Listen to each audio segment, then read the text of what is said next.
আজকে আমরা গেছিলাম এই মিষ্টি বাচ্চাটার অন্নপ্রাশনের নিমন্ত্রণে। তিনজনেই আমরা রেডি হয়ে গেছি বেরোবো বলে। এখন আমরা গাড়ি করে যাচ্ছি।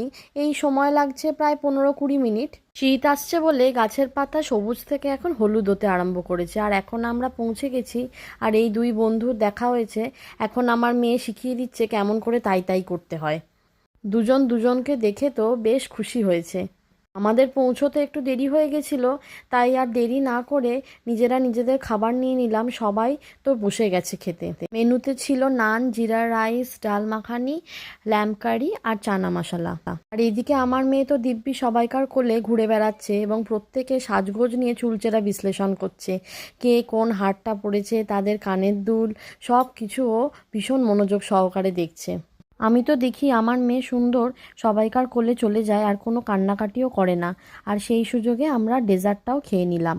সবাইকার সাথে অনেক দিন বাদে দেখা হলো। হই হুল্লোড়, আড্ডা, গল্প, খাওয়া দাওয়া দারুণ কাটলো। আর সঙ্গে ছবি তোলা তো অবশ্যই ছিল। খুব সুন্দর লাগলো আজকের দিনটা।